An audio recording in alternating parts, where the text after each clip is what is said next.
ಆಹಾರಕ್ಕೆ ಅದರ ಗುಣಮಟ್ಟವನ್ನು ಕಡಿಮೆ ಮಾಡುವ ಪದಾರ್ಥಗಳನ್ನು ಬಳಸ್ತಾರೆ. ಅದು ಯಾವ ಒಂದು ಮರಳಾಗಿರ್ಬೋದು, ಬೇರೆ ಯಾವುದೇ ಸಿಕ್ಕೂ ಬಳಸ್ತಾರೆ. ಈ ರೀತಿ ಕಲಬೆರಕೆಯಾದ ಪದಾರ್ಥಗಳನ್ನು ದೀರ್ಘಕಾಲದವರೆಗೆ ಸೇವಿಸುವುದರಿಂದ ಕ್ಯಾನ್ಸರ್ ನಂತಹ ಅನೇಕ ಮಾರಕ ರೋಗಗಳು ಬರುತ್ತದೆ.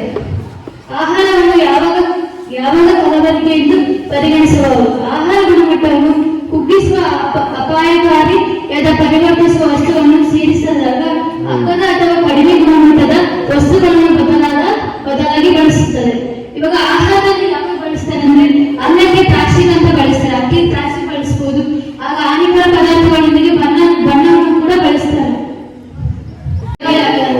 ಉದ್ದೇಶಪೂರ್ವಕ ಕಲಬೆರಕೆ, ಪ್ರಾಸಂಗಿಕ ಕಲಬೆರಕೆ, ಲೋಹಿತ ಕಲಬೆರಕೆಗಳು ಅಂತ ಇರುತ್ತೆ. ಆಹಾರ ಕಲಬೆರಕೆ ವಿಧಾನಗಳು ಯಾವಂದ್ರೆ ಮಿಶ್ರಣವಾಗಿ ಏನೇನು ಬಳಸ್ತಾರೆ ಅಂದ್ರೆ ಮರಳು, ಧೂಳು, ಚಿಕ್ಕ ಕಲ್ಲುಗಳನ್ನ ಮಿಶ್ರಣವಾಗಿ ಬಳಸ್ತಾರೆ. ಮತ್ತೆ ಬದಲಿ ಕಡಿಮೆ ಗುಣಮಟ್ಟದ ಪದಾರ್ಥಗಳು, ಕೊಳತೆ ಆಹಾರ ಬಳಸುವುದು, ವಿಷಕಾರಿ ಪದಾರ್ಥಗಳ ಸೇರ್ಪಡೆ, ತಪ್ಪು ಮಾಹಿತಿ, ಕೃತಕ ಪಕ್ವಗಳನ್ನು ಕೂಡ ಬಳಸ್ತಾರೆ.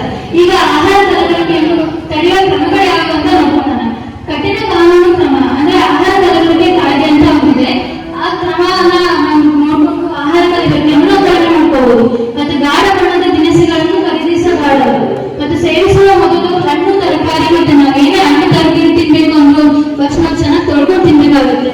ಮತ್ತು ಭಾರತೀಯ ಆಹಾರ ಸುರಕ್ಷಾ ಮತ್ತು ಗುಣಮಟ್ಟ ಪ್ರಾಧಿಕಾರ ಅಂತ ಒಂದಿದೆ, ಅದು FSSAI ಅಂತ ಬರುತ್ತೆ. ಆ ಆ್ಯಪ್ ನೋಡ್ಕೊಂಡು ನಾವು ಆಹಾರ ಕಲಬೆರಕೆಯನ್ನು ಕಡಿಮೆ ಮಾಡ್ಕೋಬಹುದು. ಯಾರಾದ್ರೂ ಕಿಸಾನ್ ಕ್ರೆಡಿಟ್ ಕಾರ್ಡ್ ಇದೆಯಾ? ಸರಿ, ನಾನು ಕಿಸಾನ್ ಕ್ರೆಡಿಟ್ ಕಾರ್ಡ್ ಬಗ್ಗೆ ಹೇಳ್ತೀನಿ. ಇದು 1998ರಲ್ಲಿ ಭಾರತ ಸರ್ಕಾರ ಈ ಯೋಜನೆಯನ್ನು ಬಿಡುಗಡೆ ಮಾಡಿತು.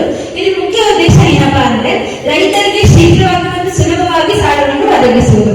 ಏನಂತಂದ್ರೆ ಇವಾಗ ನೀವು ಬಿತ್ತನೆ ಮಾಡುವಾಗ ಬೀಜ ಬೇಕಾಗಿರುತ್ತೆ, ಹಾಗೆ ಮಷೀನ್ಸ್ ಬೇಕಾಗಿರುತ್ತೆ, ಫರ್ಟಿಲೈಸರ್ಸ್, ಡ್ರಿಪ್ ಪೈಪ್ ಇರ್ಬೋದು, ಅದರಲ್ಲಿ ಕೃಷಿಗೆ ಸಂಬಂಧಪಟ್ಟ ಯಾವುದೇ ತರಹ ಸಲಕರಣೆಗಳನ್ನು ಬೇಕಾದ್ರೆ ಈ ಕಾರ್ಡ್ ಉಪಯೋಗಿಸಿ ನಿಮಗೆ ಬೇಕಾದದನ್ನ ವ್ಯಾಪಾರ ಹೋಗಿ ನೀವು ಪರ್ಚೇಸ್ ಮಾಡಬಹುದು. ಈಗ ಹೇಗೆ ತಗೋಬೇಕು ಅಂದ್ರೆ ನೀವು ಹತ್ತಿರವಾಗಿರೋ ಬ್ಯಾಂಕ್ಗೆ ಹೋಗಿ KCC ಅಪ್ಲಿಕೇಶನ್ ಫಾರ್ಮ್ ಕೊಡಿ ಅಂತ ಅಂದ್ರೆ ಒಂದು ಅಪ್ಲಿಕೇಶನ್ ಫಾರ್ಮ್ ಕೊಡ್ತಾರೆ. ಆ ಅಪ್ಲಿಕೇಶನ್ ಫಾರ್ಮ್ ಅಲ್ಲಿ ನಿಮ್ಗೆ ಡೀಟೇಲ್ಸ್ ಇರುತ್ತೆ. ನಿಮ್ ಹೆಸರು, ಅಕೌಂಟ್ ನಂಬರ್, ನಿಮ್ಗೆ ಎಷ್ಟು ಲೋನ್ ಬೇಕು, ಹಾಗೆ ನೀವು ಯಾವ್ದಾದ್ರು ಸ್ಕೀಮ್ ಇವಾಗ ತಗೋತಿದ್ದೀರಾ ಅಂದ್ರೆ ಅದನ್ನೆಲ್ಲ ಡೀಟೇಲ್ಸ್ ಫಿಲ್ ಮಾಡಿ ಅಲ್ಲಿ ಅದ್ರ ಜೊತೆಗೆ ಫೋಟೋ ಕಾಪಿ ಆಗಿರ್ಲಿ, ಆಧಾರ್ ಕಾರ್ಡ್ ಆಗಿರ್ಲಿ ಅಥವಾ ಪಾನ್ ಕಾರ್ಡ್ ಆಗಿರ್ಲಿ ಅದು ಮಾಡಿ ಇವೆಲ್ಲನೂ ಬ್ಯಾಂಕಿಗೆ ಒದಗಿಸಿದ್ರೆ ಅವರು ವೆರಿಫಿಕೇಶನ್ ಮಾಡಿ ನಿಮಗೆ 15 ದಿನದೊಳಗೆ ಕಾರ್ಡ್ ಕಳಿಸ್ಕೊಡ್ತಾರೆ. ಇದು ಹೇಗೆ ಉಪಯೋಗ ಮಾಡೋದು ಅಂದ್ರೆ ಇದು ATM ಕಾರ್ಡ್ ತರನೇ ಇರುತ್ತೆ.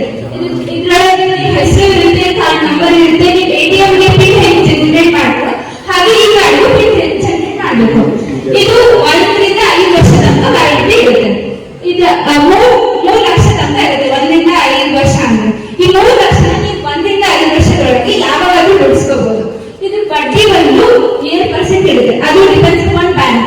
ಇವಾಗ SBI ಬ್ಯಾಂಕ್ ಅಂದ್ರೆ 7% ಇರುತ್ತೆ, HDFC ಅಂದ್ರೆ 9% ಇರುತ್ತೆ. ಸೊ ಅದು ಡಿಪೆಂಡ್ಸ್ ಆನ್ ಬ್ಯಾಂಕ್ ಇರುತ್ತೆ.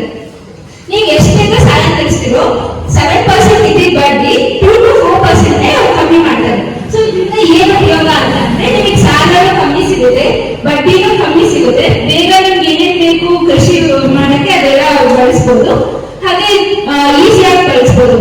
ನೀವು ವರ್ಷ ದಾಖಲಾತಿಗಳನ್ನು ಬ್ಯಾಂಕಿಗೆ ಹೋಗಿ ತಗೋಬೇಕನ್ನೋದೇನು ಒಂದ್ ಸರಿ ಕೊಟ್ರೆ ಅಷ್ಟು 5 ವರ್ಷ ತನಕ ಆಗುತ್ತೆ. ಮತ್ತೆ ನೀವು ಜಾಸ್ತಿ ಸಾಲ ಬೇಕು ಅಂದ್ರೆ 1 ಲಕ್ಷಕ್ಕೆ 250 ರೂಪಾಯಿ ತನಕ ಶುಲ್ಕ ಇರುತ್ತೆ. 3 ಲಕ್ಷ ತನಕ ಯಾವ ಶುಲ್ಕನೂ ಇರೋದು. ಅದ್ರ ಮೇಲ್ಪಟ್ಟಾಗಿ ನಿಮ್ಗೆ ಸಾಲ ಬೇಕು ಅಂದ್ರೆ 250 ರೂಪಾಯಿ ತನಕ ದುಡ್ಡು ಇರುತ್ತೆ. ಸೊ ನೀವು ಕಟ್ಟಿ ನಿಮ್ಮ ಅಪ್ಲಿಕೇಶನ್ ಫಿಲ್ ಮಾಡಿದ್ರೆ ನಿಮ್ಗೆ ಈ ಕಾರ್ಡ್ನ ತರಿಸ್ತಾರೆ. ಇದರಿಂದ ಮೇನ್ ಉಪಯೋಗ ಏನಂದ್ರೆ ರೈತರಿಗೆ ಬೇಗ ಸಾಲ ಸಿಗುತ್ತೆ, ಹಾಗೆ ಕೃಷಿನ ಅಭಿವೃದ್ಧಿ ಮಾಡ್ಬೋದು, ನಿಮ್ಮ ಕೃಷಿ ಚಟುವಟಿಕೆಗಳನ್ನು ಬೇಗ ಉಪಯೋಗ ಮಾಡ್ಬೋದು.